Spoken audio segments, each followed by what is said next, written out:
lolo no foa lala lo ilalo.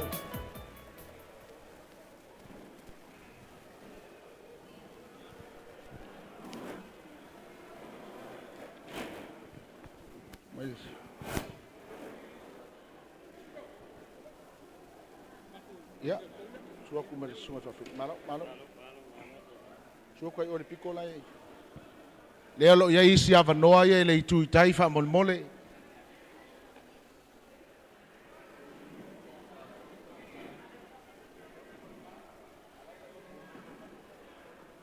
Ya mili fai smaru mili.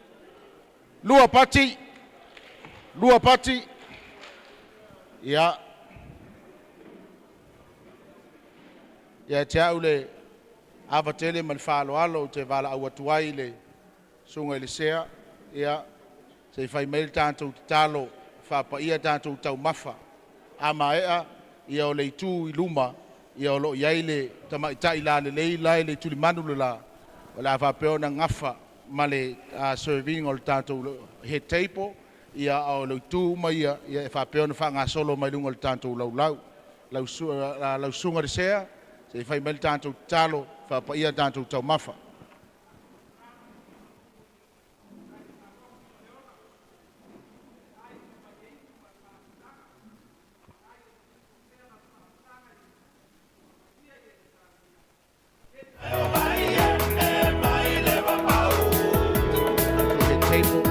ia e bala ua tulole au fai ngā ruenga o mai mua le tu le tai ia ona fa nga solo mai ai leo le tatou fa solo mai leo lesi lau lea ya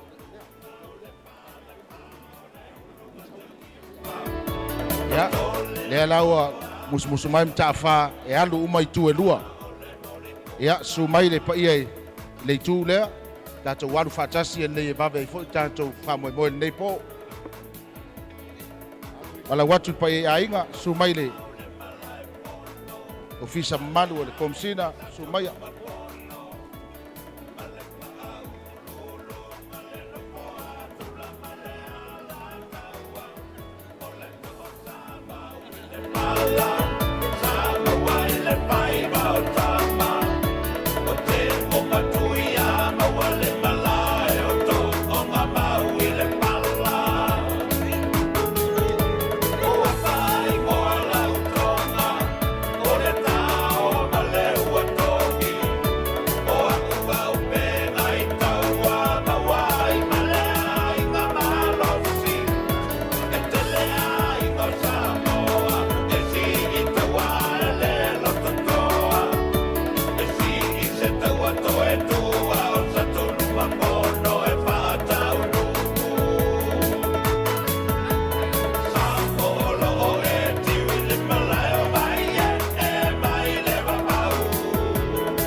tuana ma o tau fuala au o man fai mai fo ma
Manu po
kia ngei po mafukanga e lango aku le ai Komesina ya ngalo ya kia ngaruenga fai ya le ka fai kausi le au fai ngaruenga ele skei mua le wa fakingo ai mafukanga kulanga fa pengei pa ma popo ka ko community ya le ngaka leo Sauniga loko sisi ngafua ele sisi me ole ka mua lava au fai ngaruenga le kua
Amanatu ia so lavala utea Ele mawhai na ngalo e ui ualeva Sa tau mawhai e matua so talu manai Lenei Samoa uai una e tu to atasi Sofa inaitua Salato wa samai le vaofita Sofa inaitua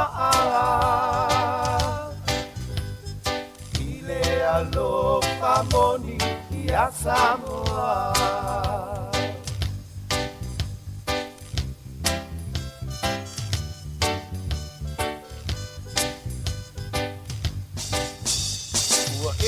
Tau vivi ina maua so ai paasili Ao aya le matangi you so e whailonga te saili Le ngalo le alofa i sulu lo sulu na titi Na e mawala ia ole ala e anga i le tini Sofa inaitua Salato wa samai le vaofita Sofa inaitua Ile alofa moni ia Samoa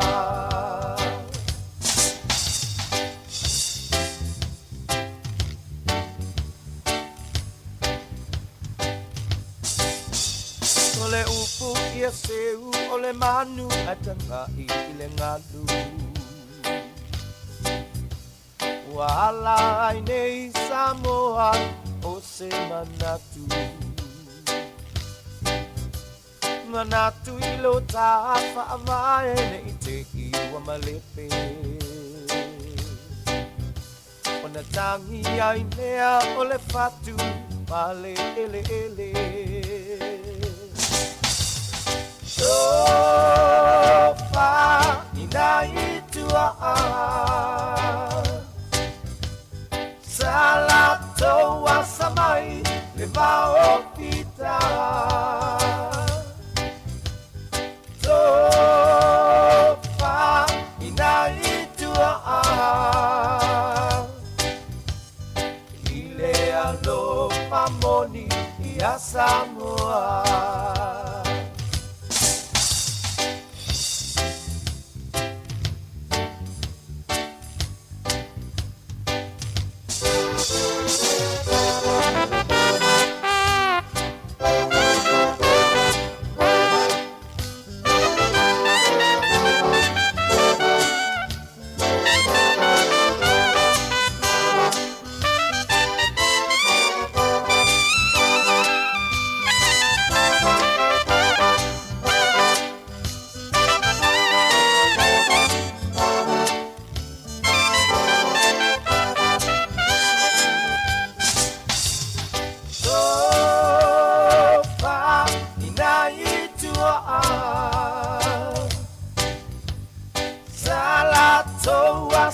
ai te vao fita Lopa ina itua Ile alofa moni ia Samoa Ile alofa moni ia Samoa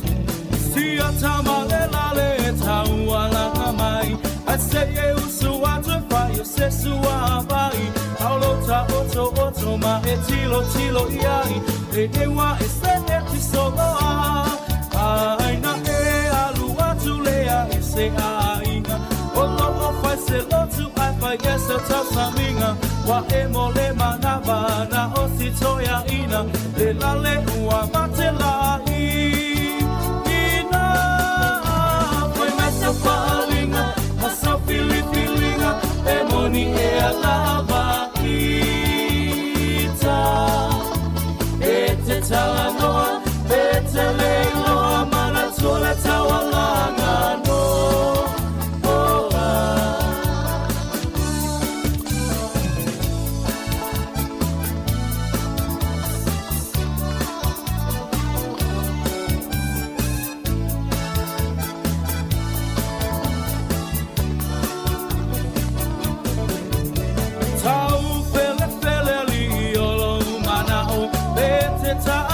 It's a fia o aku wa e Maualuga le poto wa e mawa le ai maso fa au tau a mea oi ma filho le fai fe au o foi ma faia o na wa mi o na le tau pa pule le au moe ma lo fie ka u poe ai inosia ai lava o ai messa falinga massa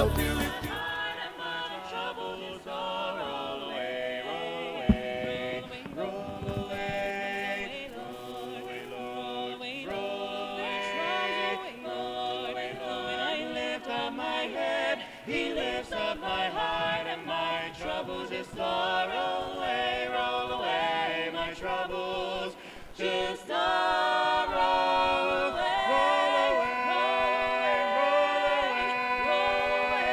roll away, roll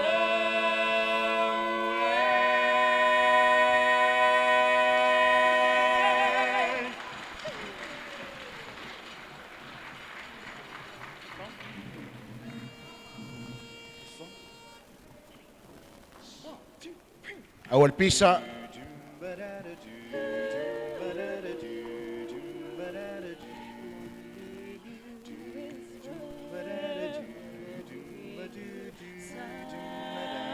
Let me put my arms around you. Let me hold you tight. My Elohima, Tautala, my diabo, Tawina Eloa, Oloa Lofalena, Loa Lofalena. There's plenty of fish to see, there's plenty of trees to look. There's also plenty of birds flying in the sky. But the only one that I love and adore is the boy from Samoa. Etele aole sami, etele foila aole ba, etele manufele leila lani, etele tene amakasi. I see the eye, Wala upele, olela o Samoa. Matimaya lo sipua, matimaya lo sipua, bete lo lingoa.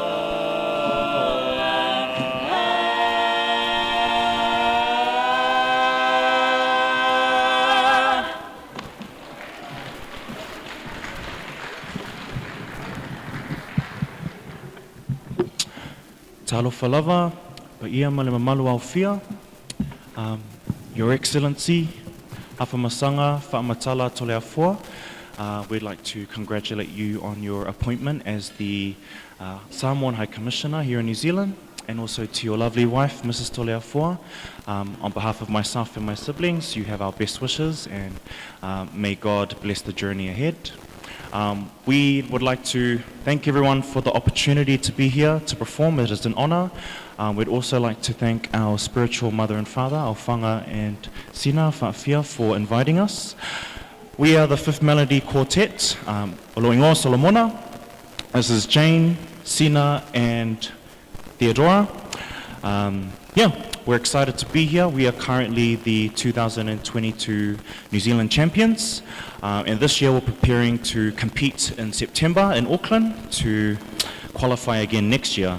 So it's an ongoing process, but we're just happy to represent not only the Pacific, but our Samoan culture. We're really proud, as you can tell, of our uniforms.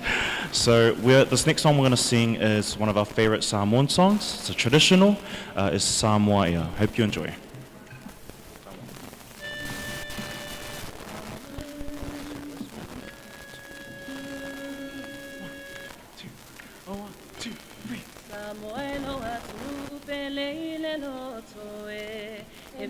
Mita lauanga ya te oe, o vai tapele muma le sami e ila, pera sunu ye mai ele masina. O atu maunga pa solo solo, e la foia lona paulo I vai tuloto, o te polau lau ai mao langi langi pese, mao palongo I leto sani o manulele.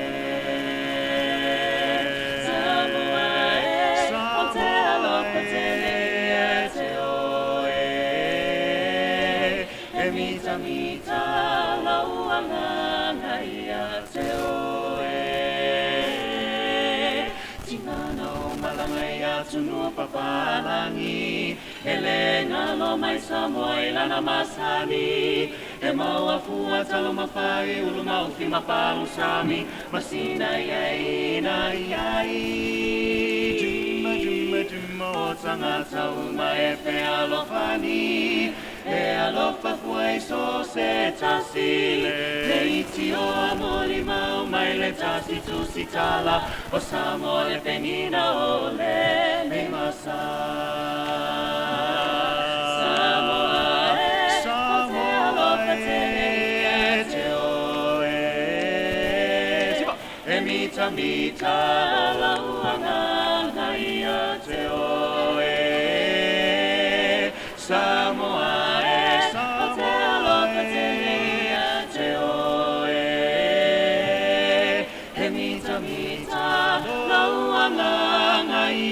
te oe, oe, Samoa.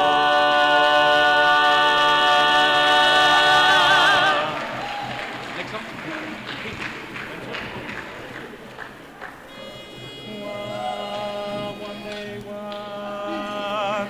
One day I'm gonna be the man. I'll take a man all across the land. Well, it's gonna be such a monarchy. Can't wait, can't wait, can't wait, can't wait. I'm gonna be a mighty king, so enemies beware. You'll never see a king like me be such a big affair. I'm gonna be the main event like no king was before. You see I'm brushing up on looking down. I'm working on my roar. It's gonna be my most inspiring thing. Oh, I just can't wait. You know what I'm gonna be. Just stick around and you'll see. Saying do this, no saying be there, and no saying stop there now. No saying see here. I'll be free to run around all day, to run all day, free to do it all my way. You know what I'm gonna be. Someday you're gonna see.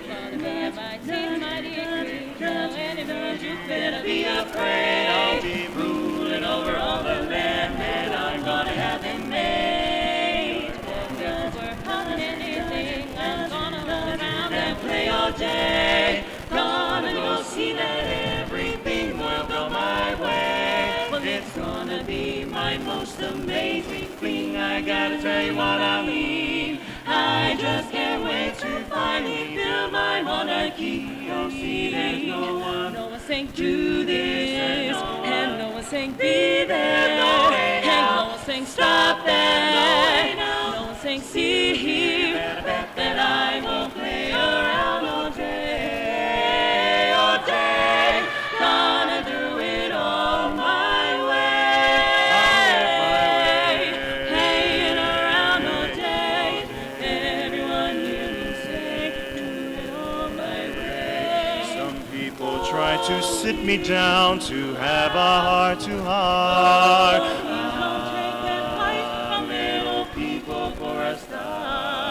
I said if you don't like it and you can run away, 'cause when I'm king, I'm saying when I'm king, I'm gonna do it all my way, my way. I'll say, hey, everybody look left and everybody Look right, everywhere look I'm standing in a spotlight.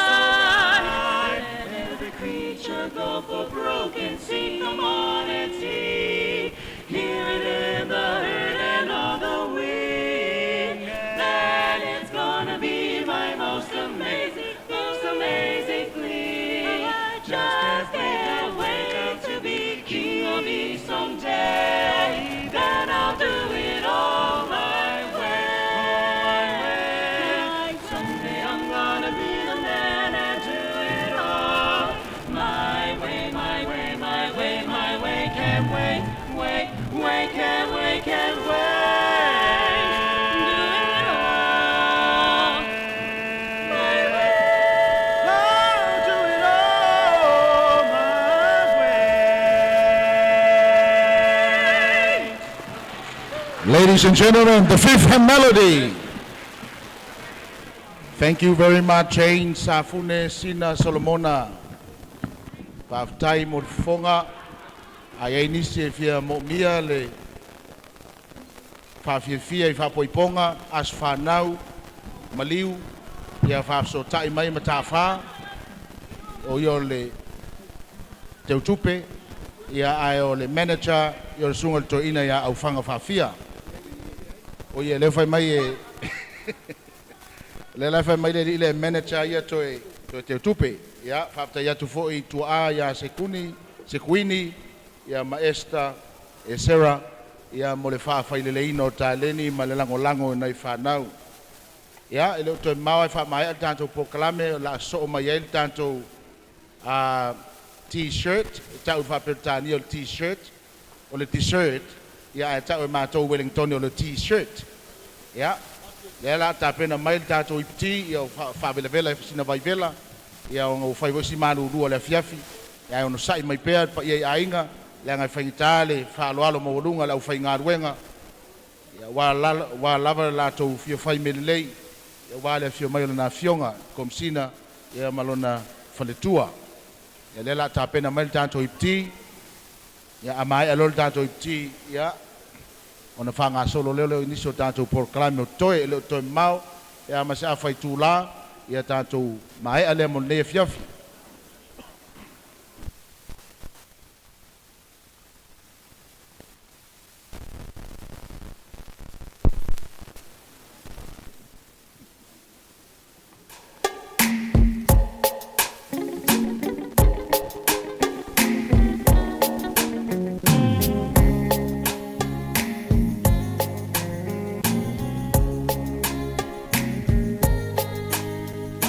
Samoa.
lau piti tau mafa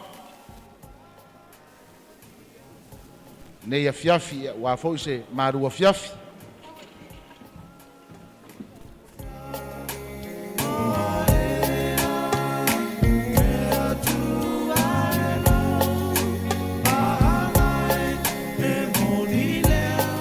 ia tulou fale ia na inua leo le ma ki se tulou fo'i o le makoko o la sa fai ia ua alualu aviga mai le toeina ia te au po toe kokoe sesi koko i tua ele le umkuka ia ufai atu lo se toeina faamalulu atu e leo se paki o le pupu ia fai fo'i e le maua sau ipu vaivela lenei po ia faamalulu atu ua pupu lima le aufai galuega so mai loa lea ua ready tatou e tuai lava o outou tuai lava o outou e o tou tofo le pai lea e mai le laumua nei polua le ai seiso le mafutaga e le'i o'o iai pai ia ma ta'afā ma le kalesia malosi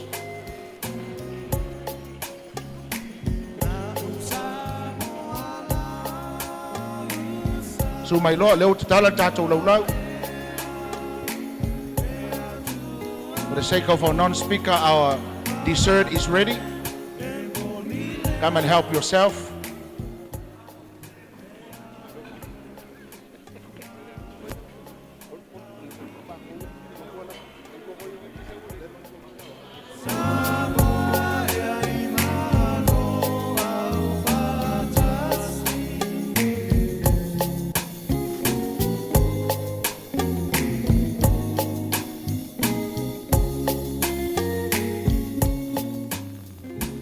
Tasi ala leiti o lalo nei. Ia e silisili leiti o uma i tono New Zealand nei. Matanga o fia na Paul Kalame. Wha fia, tau longolongo wha iloa.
e whaunga ia whainga e wala au mai e muri seni atu le invoice lau pusameli ngā ruenga lava lau whai ngā ruenga e oe ai ma ngale ai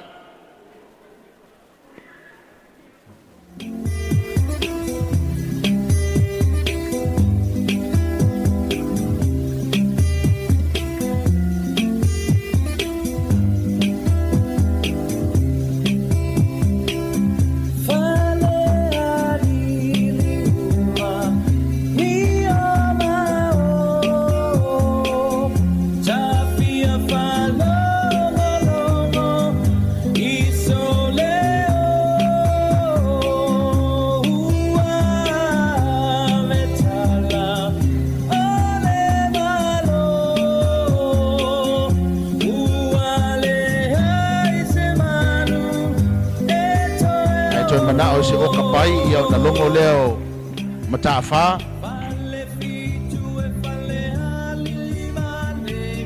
tau mo fie pa ua tue moe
pena lole tu al tato ipti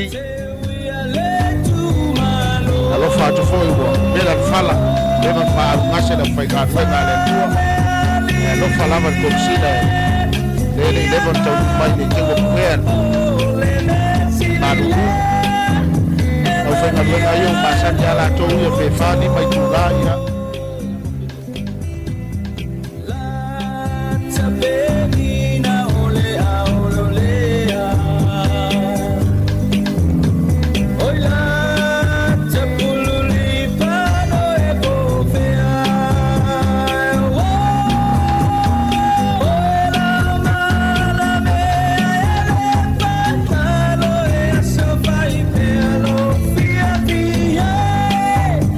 Wale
sua ia whaatea mai loi tua tātou laulau.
Ia au tāpena mai tua tātou laulau.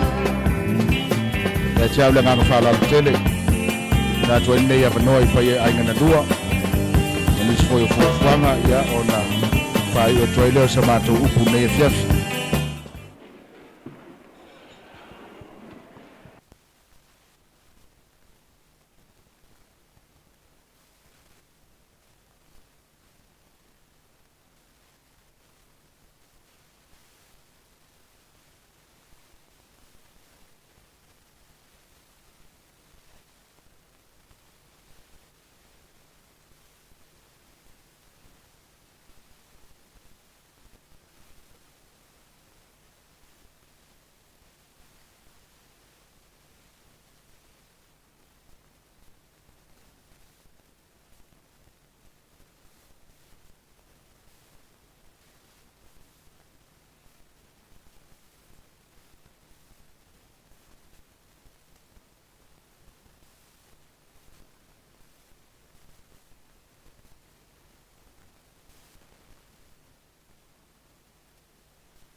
tuia ana fia le fa sa tua la fia mai a fuatino male a fine ali e sa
solo mai cố lên sau y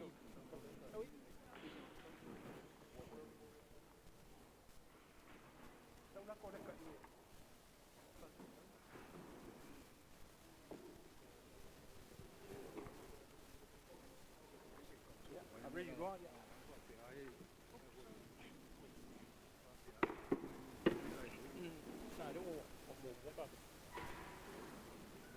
ông sai le kiki mai lava sei tau ka penga le kiki mai a si fa moi le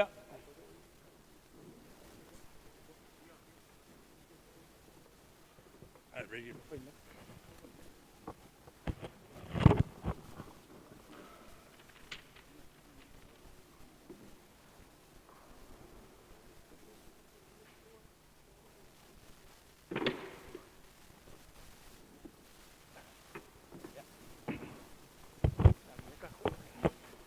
mấy cái là vấn đề để cho số mấy cái chuyện gì đấy con ấy ngồi cái nghe ngồi con ấy đâu cái nghe ngồi con ấy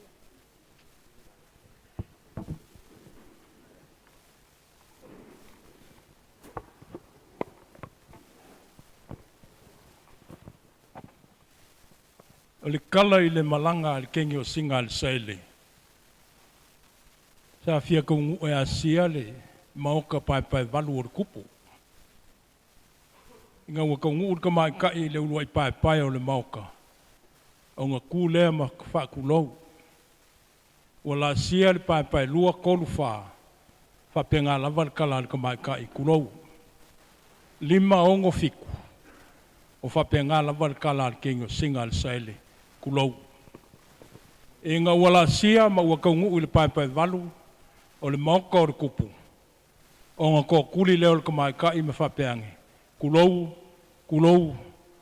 lava lau a fionga le kupu.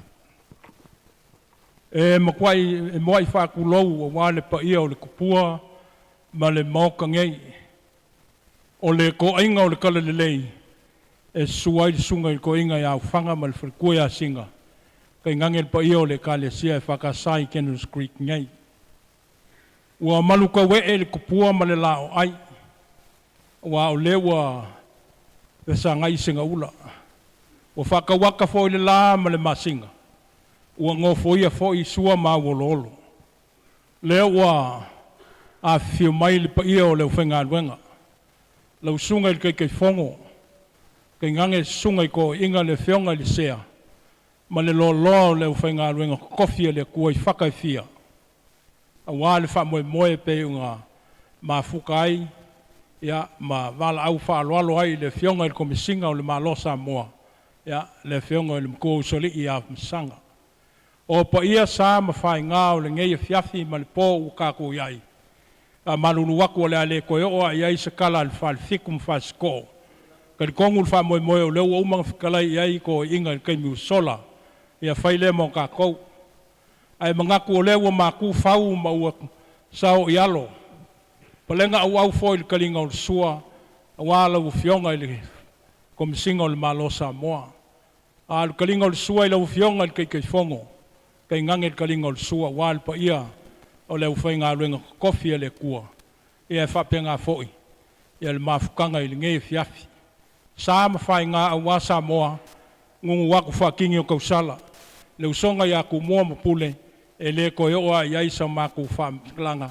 Ya ngai mas famous malape o launga o le ngai fiafi a o le kula yaku o ai ngalua ya fai mafonga ka moli o le fionga ka ma o le kungu e fionga mo ko soli o le was kusi a o ia ile malo ya e fai mo la ku sui kongu ngi sila ngai a wa fai ma so songi ka ma ai ngol ka ku kungu a pele so ma ko longonga ya alo mai o le akau mawhai aku se mea lofa le fionga e Komesina o le malo Samoa malonga wharekua ma o la ainga ia.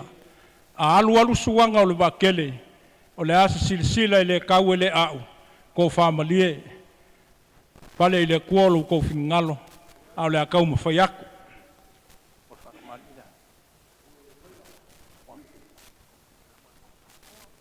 Ia, o le whakamali i ngei al mafukanga a 5 au. Leo whaoaku. O le suinga, o le palangi, ya, malonga ufikai. Moli aku le mamsalea, ya, kulanga lava e masangia i le kungu. Sui a whainga, ya, ku mau lava le whawai. Lau ko sua leo le moli aku, mang palangi, ya, leo wa umang ku apa. Mai konga.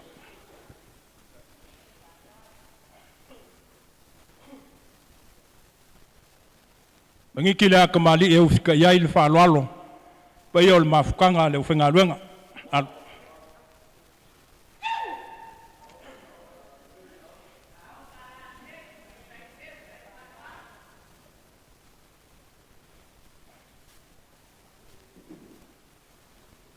Kala.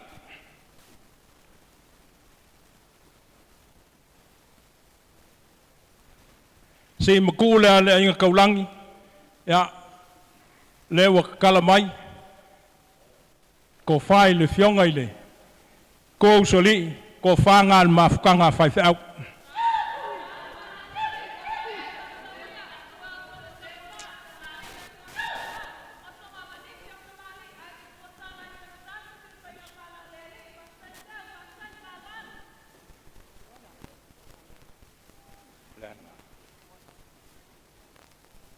Whapoponga leo le sua whakamali leo le moli aku le lima salau kala. Mafukanga whai au.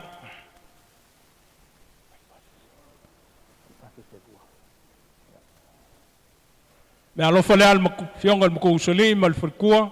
Ya, le fionga le kei fongo ma le mafukanga whai au. E lua Afrika la. Ya, ko whamali lau ko mafukanga. Ia o siko inga lea lea whakakaungu mai Samoa ile maua song kongi mai malo Samoa.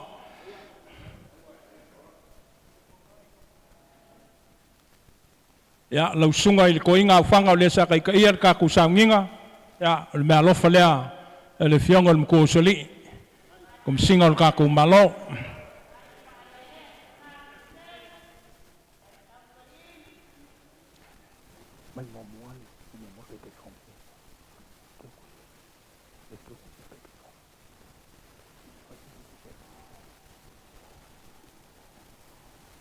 Ia mea e whapeo ngā whai. E ia le kai me e mua e ka vale e mulimuri aku sol whangoa. Ia ai onsai. E langa ua malulu le fiafi.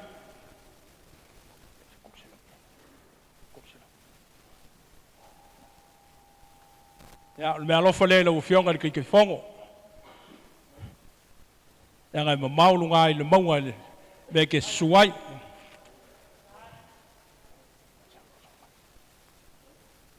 Ya, fai lo kusi lo le mafukanga. Tunga le whawhiangai ngā mai.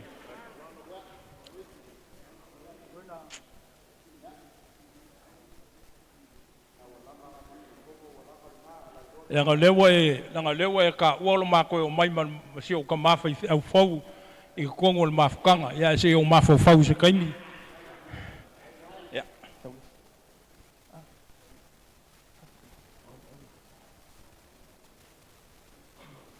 ia pe ang fayak fa malulu aku le lava se me o maua ele fionga le ko soli ia kawa inga fai kawa ngai ia wa ola lo faanga mo kawa maka o fe au mana luenga langi mal pa yo le fenga luenga o fionga ke fongo mai se pa yo le fenga luenga I fakafia o ka ko mafuka ngai fiafi anga le leile ku fa munguia ia ke ko le fe au mana luenga sanga yange ayo kai ia mawal fa le launga wa ka inga o la fuma moe ma uloku me kalesia lo kele nga luenga la nga yai laval ko mumu ko kele ngisi o la ulolok ia manguia ngai fiafi ia alo fangia le fionga le ko sole ma le kua manguia lo la lo faiva wa le au mana luenga le kua manguia sa mo poko ngai fiafi ma ko wola ile lofo le kua ia so ifua ma manguia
Pelea.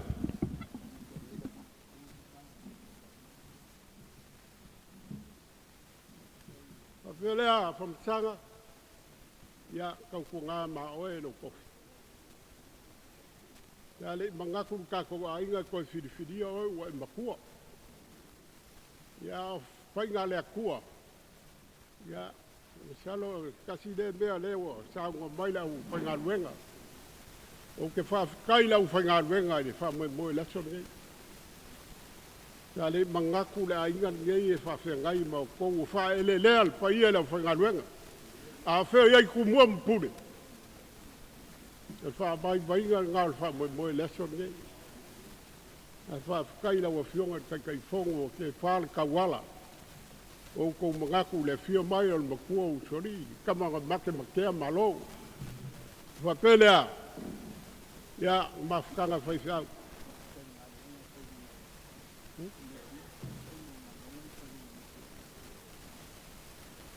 Ya, whawhakai mo ngā ruenga sa whainunga le tio. Wāle wha mo mua ngei. Nga ia mawhai o ngā whia mai le pai o Samoa. Ia e mōni mawinga ngei aso. Wha pēle al pai ala wha ngā ruenga. Ia le akamu whai aku la inga sa pe kaya lea whio aku le mako kai whongo sunga ki a ko inga. Wāse wha mo mua le mawhakanga whai sau. Pēle akamu whai aku. Whakamali lea ni. Ia, kaua, kamu whai aku whaula.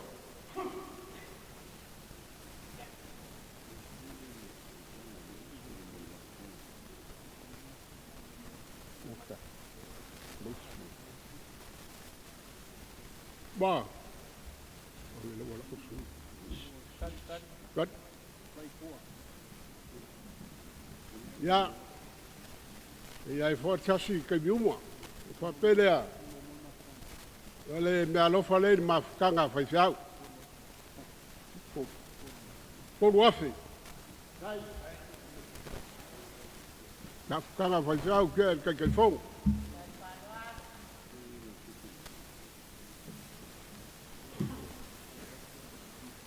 Ia, ua mauku aku ngā waenga. O whionga whamatanga. O puale kongu a malu fale malu foi faf. Lau whakamari leo kau whaela o ainga I wani kongi.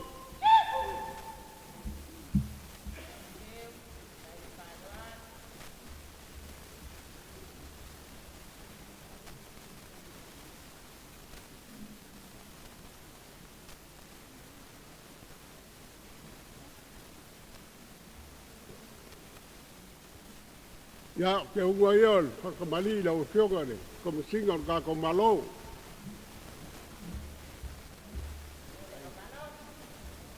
Tua karsua, ya, puspisupu.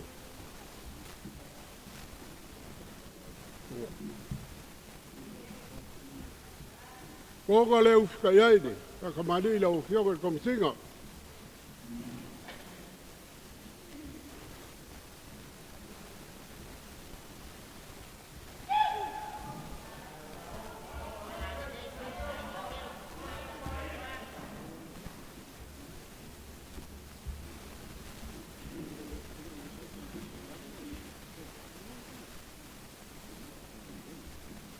Ya, lau ko whale ia sa ua whai mauka kale, ka ko kai whongo. E ua, ko whai lau whionga.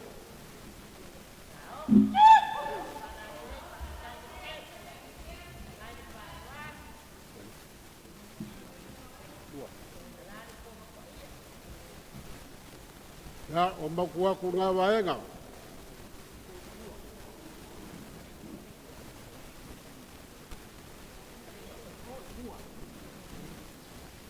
Ya, lau ke kusi rea whamtanga e a makaila ngā ruenga. Ruafe. O lewa ka kauga sau, ngusalo kauga moso pek pek.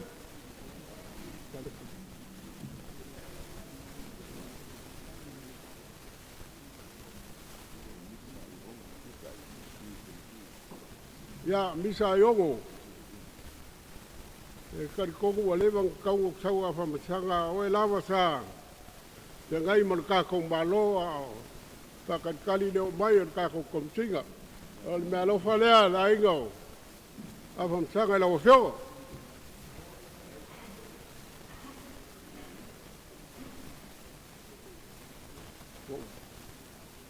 Ia, ai o lau whainga ruenga. Le uma le whalawa le kate ma le sua u le whanga. Le nganga whawhakai o le whionga ia kia kai whonga le ainga. O ngō loko maau ma loko milisia le so. Mako ai lawa o le nganga whawhakai. Loko whaaloalo i le whio mai o le kai whonga. Taro anga le o koua le ise me whape kupu. Waku ai le nganga whawhakai whai masui o kai whonga la insa pe kai au wani koge. Pa malo whawhakai. O whionga Komesina.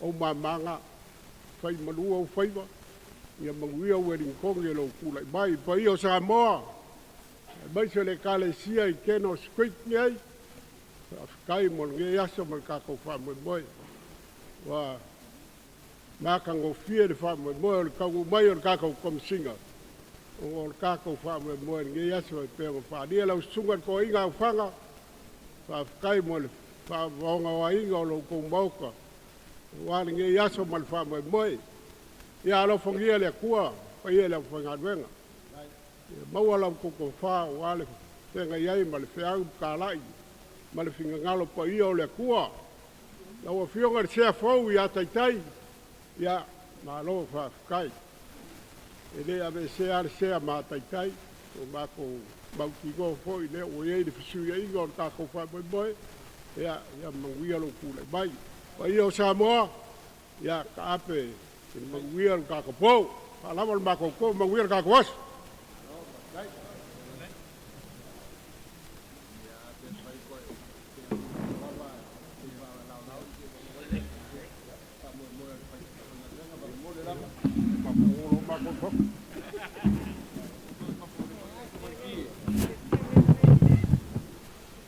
O upo le aso le au le koe ka ua. O lea ua pae lango, ma pae ulu whangua. Ka oko I maukanga whekalainga msauanga ringe yaso. Ai au ai ngō uvili le fwe ila, ma wha iloa ai o whaiva. Pe ma fua I se au ngō usoli le maukangei. Ma mau asa la whai, ai ngā longoa iai le mapu le kamaloa. Lau wafionga I le Komesina, a whamasanga. Wailo uma e Wellingkonge o oe o le koe inga asufiku. O lo wa inga whale anganga le ngei. Lea e sumai le susunga ia unga pou. O le whaife au asufiku ngā lea sa e loku ai le sa paki. Langa o le kala I le ngoa ipu a siaka e kaukalaso. Pai kau le siaso e le siaso. Langa e pio a ngio. E sao fo ia le au. Iulangia au e makawha ma le mafukanga. Po fesa ngofo ai henu ia lenga saule ko inga supiku. Ko whapelea. O le kala sa le au mua. E sa sesi ngā au mua. Ua ou le apa I ngei skulanga. O ke le whakauanga vale I le anga ngu ua Samoa. Peo nga masangi ai sua whakamali. Maisi vaenga e peo nga whaingei. Ai kei ro foi o ke fefe I le kua I kakaukonga. E iai whawai o lau kadisia. Au an koe whaingi mea le ngu sa paki. Whai le skofi.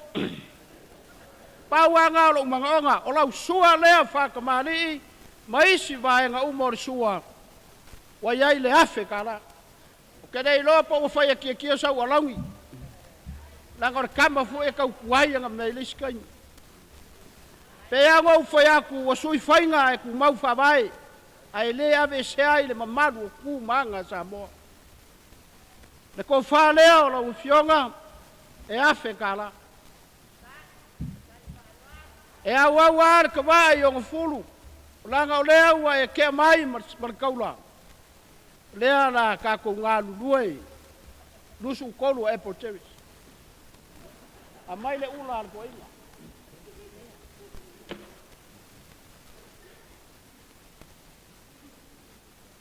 O le kiu msa sala. O le fai mai la wali le ke le olo kwa sufiku au fai kwa laisi sila o oi o le ko inga lo kwa sufiku. Peki ko inga pele ai oi o lo kwa sufiku. O lou pasese lea.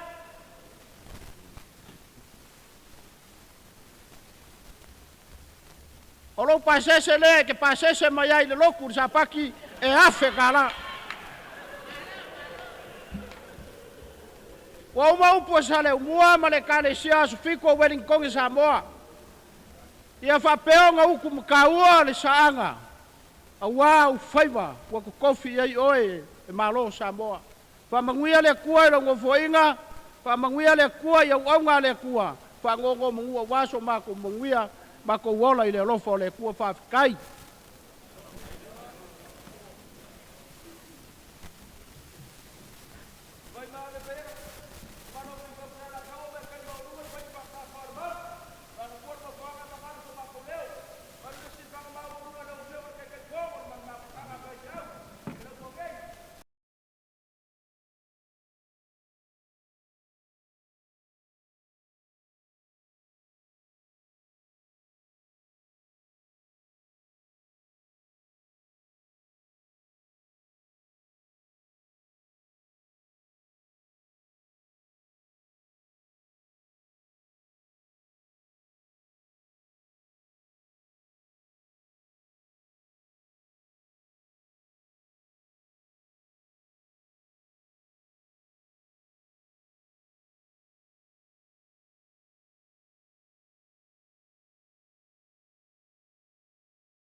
e warongo winga e ave au e rua mare si vaenga lea au baku mere whaingo fiang keu lo ofisa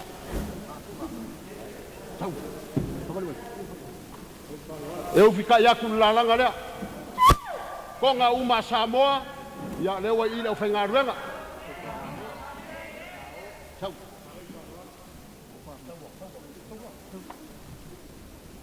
Tony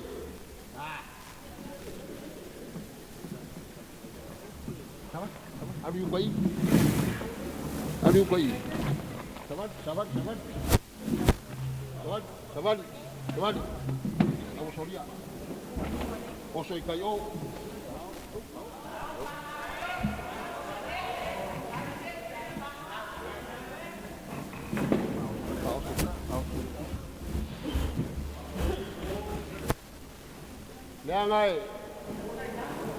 Leanga la ua ngai kia finga u malisi vaenga leo loko wainga. Leo o mele ofisa. La ko wia kua iai lau. Ko fa.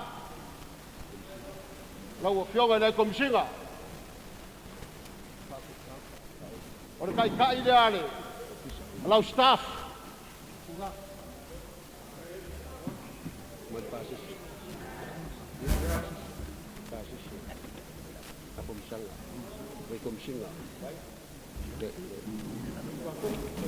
Komesina.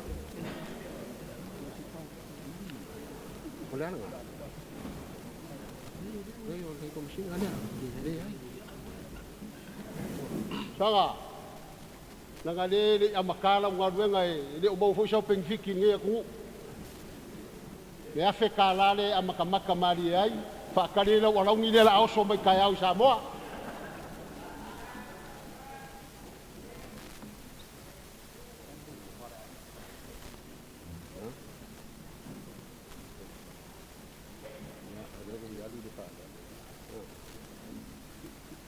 Ya awerua mba. Ngaya. Yongore ko kase mkanga rwenga. E uya inga o maile. Le ofisa mo mori maile ai Komesina. Ai le ku ai lo ko. Kau kuwa vai le fionga ya Komesina. Le wo sila aku. Kai fongo mal mafanga pai pe au. Le au ko fa malo lo mai. Fanga kale wala au dio la fionga ya Komesina e be Komesina al maro Samoa. Belia ko family ile soar fa kamari ya la fenga nga wale yo mai le Komesina or ko fale aro ko wai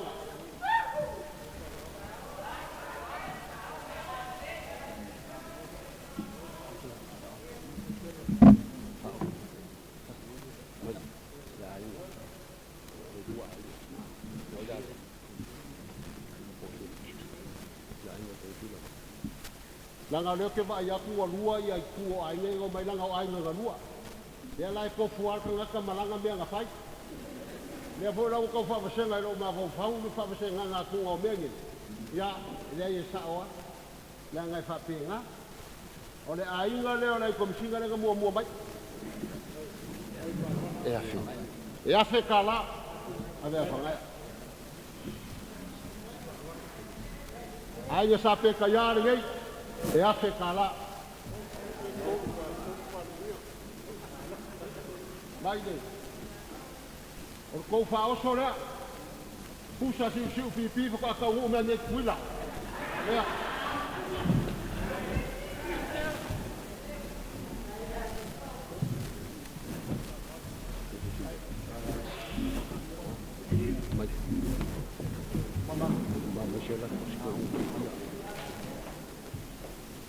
Kia Pauline ke longa oe ale ba ia le ofisa ko mo la fenga venga wa kolu wa ko kusi apalai ave ka vale le Komesina ele kali maya yoe le ko wa ro fa ba ngela ka apalai o ke fia ave ka vale ya fa misanga le yoe ba kur ko pasa se le kon sara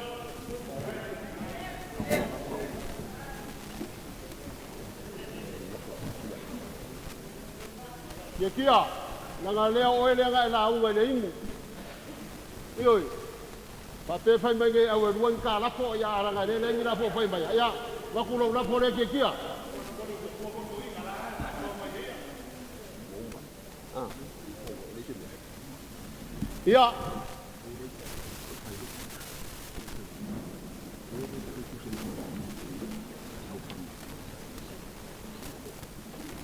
Pea. Kusa le keu kupe ma le whaina kusa le makanga le kua lalo mai. Ia whai fo lau wa koloka la ikiki aku. Wa le wari ia io le ia kupe a whai whiau. Lea. Ia. Lau sunga le whailoku. Whafkai mo le whiau ngai po. Le ua kapo au keu kusi. Ia sunga le whailoku. Ai o i lo malo ma kua mai a.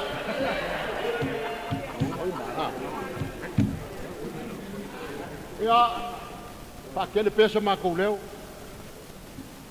Pa ia o Samoa poko. Pa ia o ainga ngalua. Le fio mai o le makua usori. Paolo mani ngafa sema ino ko ainga. Ko fa maria ma fa ko maria. La sa fa fu o mau kai fongo man mafanga fa sa ngai po. Pau o meu ko wa ia le kua ia ao na fa ngar menga le. La fo so ko sila pe kele pe ki kele ia o lo ko sila le mafanga ia kua mo ki ngai. Ala ma ko kalo manguia le ala fa va la fionga ia ku sanga mo kua. Manguia foi ka po ingar au fa ngar menga kopia le kua. Manguia lo ko ka po ingar fa yo ai na lua. Mau se malo se maka fa fe ave ia ile. Dai Komesina ngai foi ka sanga. Ya. So i fua mai manguia le mafanga fai fiau, manguia Samoa poko. Ola maka fai le lofo le kua so i fua.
Kau ya na wo ngai ko ina.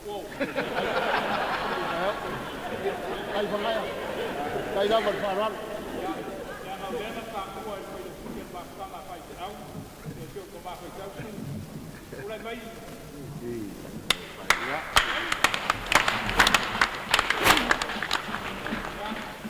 Ole, ba le ya ko me ka tui. Ya. Kam sa ko la pai. La pai como le ya parecía un hecho la terra la cala de la tierra la veo se pa calo como en baja ya le que con le lugar la ca que ya kai ya na pa pai de le no y le va a la pai na o ba ma di la di ko la pa ko va kai la ko mai ka que ya Right.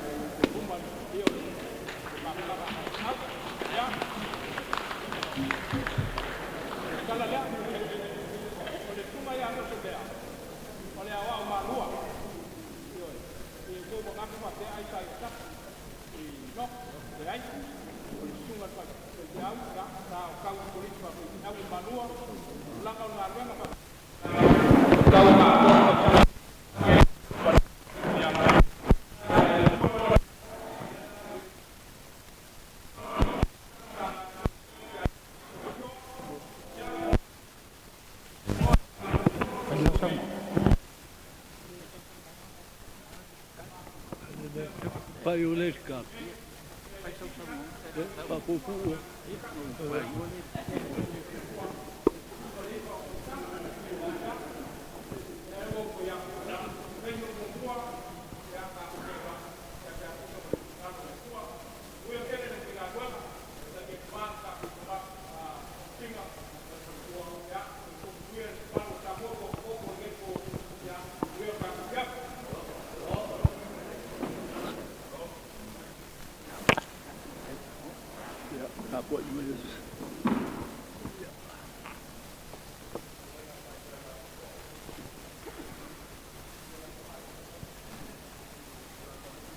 Kula ia kumale, paalo lava, malu le ofia, ele, pa ia mana malu le, mafukanga, o whaingaruenga le kua malola, la ko wharkua.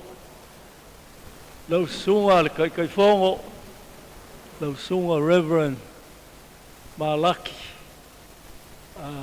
Ya, o le gei kaule, pāua le lei a kia o ia sua whauma o leo whaingaruenga. Lau sunga ale au kuskus, lau susu ia pe ango whaiak pa maru lua kua o gei whau mai. O le fwoi e kwa o pa ei sua whau. A o le ka kou ke whakasi ma le sunga le au kuskus ia le. Ale mafukanga ina ngaka fo idea ia lau susunga le keukope ia le ngaka idea lau susunga le whairok e sa kai ia le kako Sauniga ia le liwa e lisi ko ia o le e mapapa au kupu mai e o le kako kongo e loa o le kako au fia ole po ia lava leo Samoa o poko foi ole fa kuroa kwai ile po ia male mamalu o le po ia ngao le ofia e le gai po ele po selilo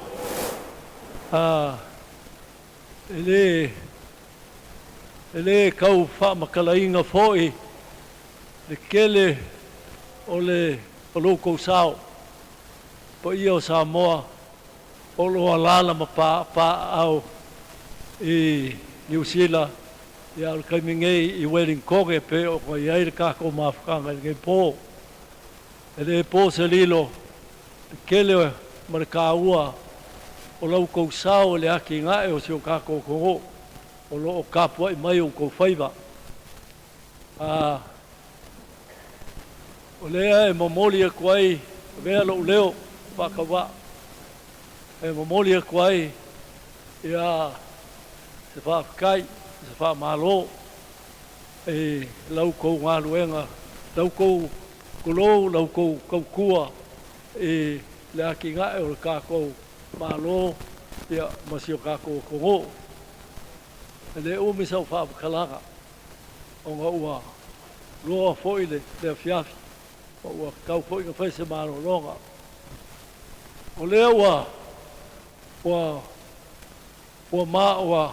mangingo ma sila vio i fa lo longa ese kou fa lo mai ai i le office gate ya kia o ma le ofisa ele kau fesilingia o penga o ka ua ele amakanga o loko sila la vale e lo kako ko ka kia ia lo kangaka ai o loko fa ia o loko fa alo le ai o loko sila e au kako malo ele pale mia mal ka peka ia mana malu le fai ngā malo si o kako kongo ia pa pesa mo lo kapo mai o ko faiva ia le momoli e koe le whaafikai al kongo e eisi kaimi ia o kako koe mafuka fo idea koe moa sisi o le foi ko au o mai au e pe o si il fia ia ai pe ango foi aku le abakanga o le kiu ke ai o le ofisa o le Komesina o le soasoagi ma kaukua i le kākua kongo o a fio ma papa au i New ngei le ngaka i le kaukua i le kākua kongo ia e whapea foi le soka inga vava laka le kākua malo ia ma le malo New Zealand ia e whapea foi ke leo malo o loo iei o la ko ofisa i New Zealand ngei ai le o mawhai o mai ai Samoa o le kele le ngā o le mākou kiuke. Ia iesi kaimi on kākou koe wheloa i lea ma kākou whikou whai ingi awala. Ia e mawhai fwoi o kākou ngā lue whakasi ai. Ia ma whisoa soa ngi ako le ofisa. Ngisio o waki ngā e o loo kou mawhai i New Zealand Gate. Ai mōlu ngei kaimi, ia peo ngau whai ako. E mōli ako le wha mālo ma le wha whikai.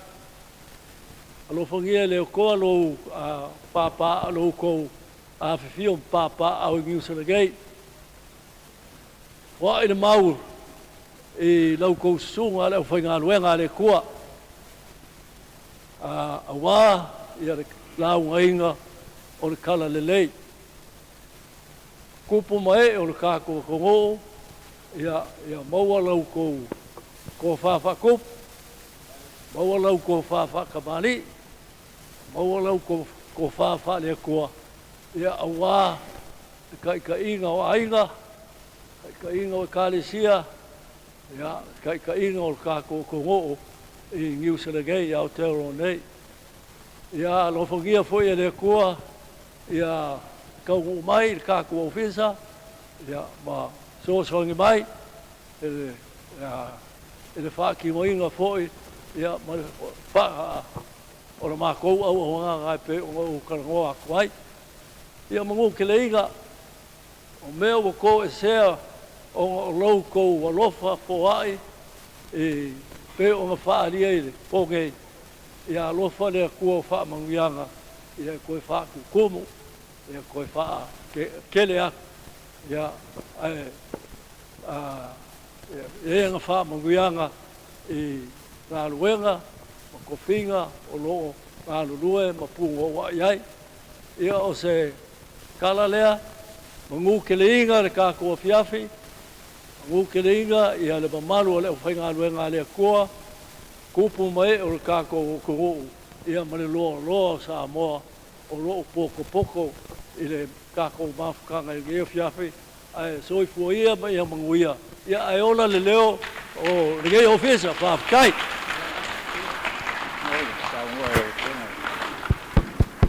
Sorry.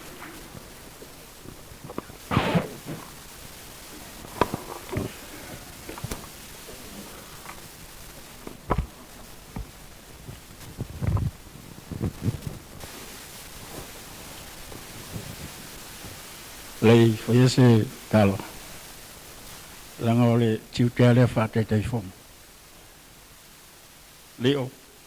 Toya o te tupele le yesa na halo ia ona so o leo le lau watu pa ia le ai ia ni biang du toi vai manuale ia so sto ina dek ai te manatu leo pai ti ai upanga wa to foti o tau tianga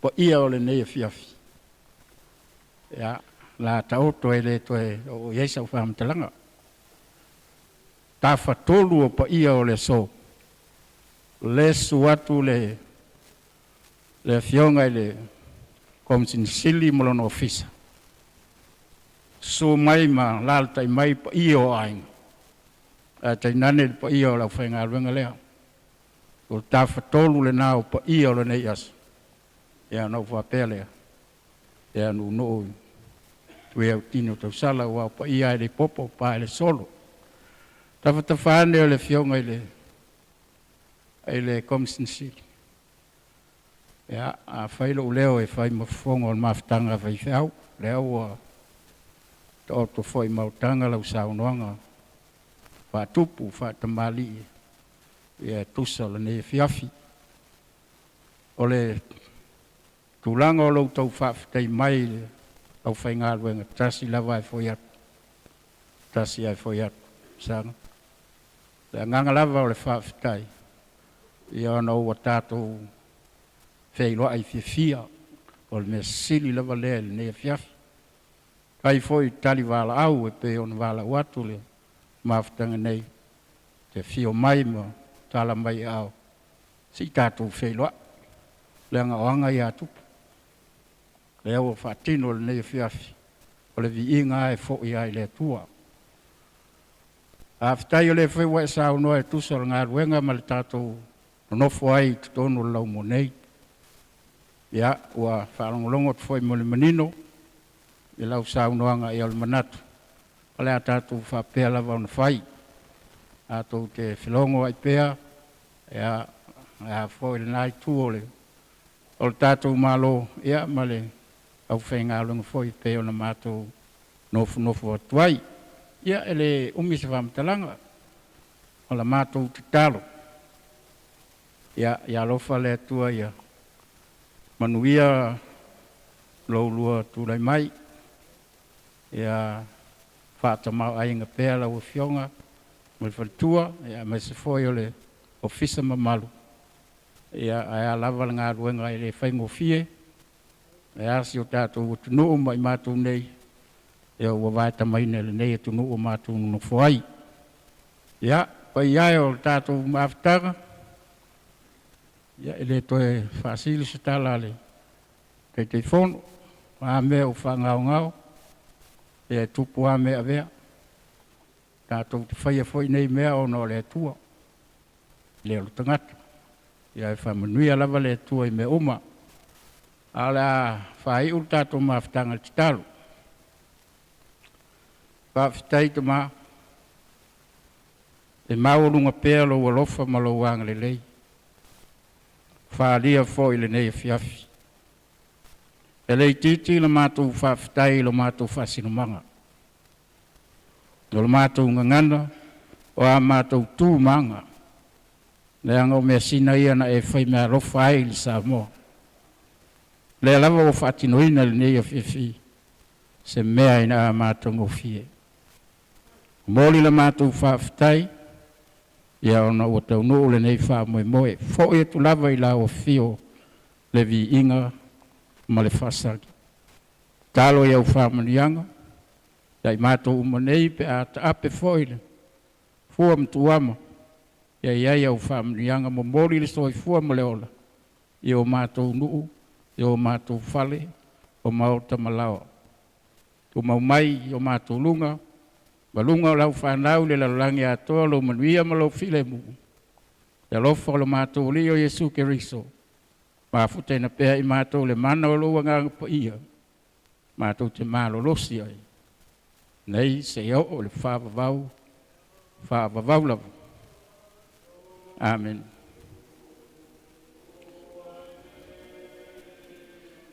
Hallelujah, my oil to